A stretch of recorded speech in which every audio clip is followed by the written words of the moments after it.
trying is oh so trying. Do you know what I witness without attributing any kind of motive?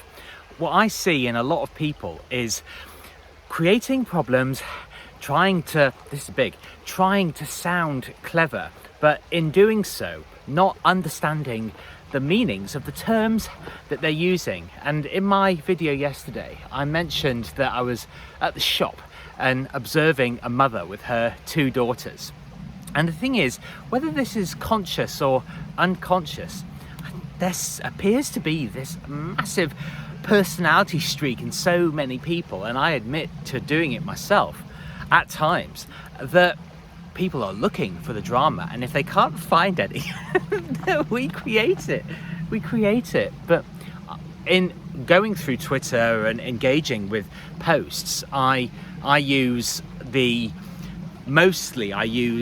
For You tab on the Twitter feed, which gives you certainly details of people that you're following, but also suggested, posts from people that you're not yet following or may never follow, to be honest.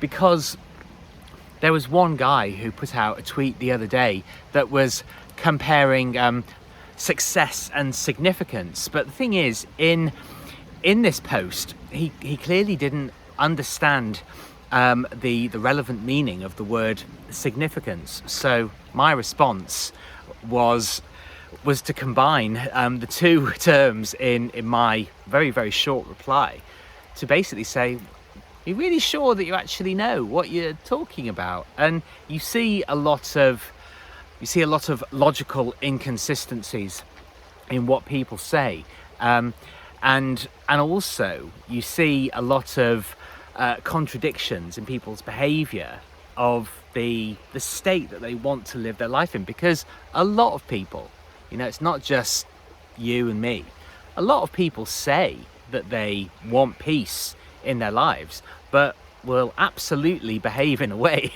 that doesn't foster peace, but actually shuns it and pushes it off to one side, and let's go for the war.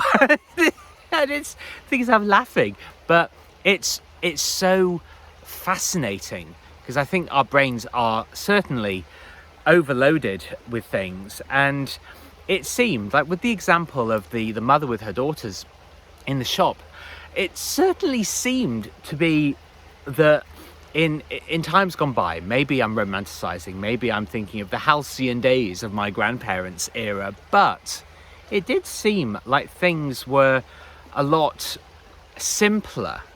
And when you've got a mother with her 2 children and she's in a shop and she's discussing her children with all the other people in the shop, as if the child in question, who was sort of acting out, was really hyper and obviously excited. I mean, I say hyper, she was really excited and enthusiastic, and the mother was shunning it.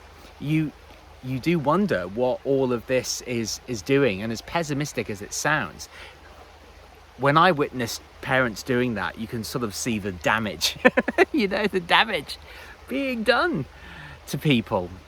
But whenever we try to do something and we're sort of forcing what we want of the world onto other people, it doesn't go well. It makes things really fractious and unharmonious, because we talk about harmony, but what does that mean? Well, it means that all of, in music, harmony is you'll have a melody and then you'll have an extra layer that isn't the same as the melody, but it harmonizes with it. It's a happy contrast.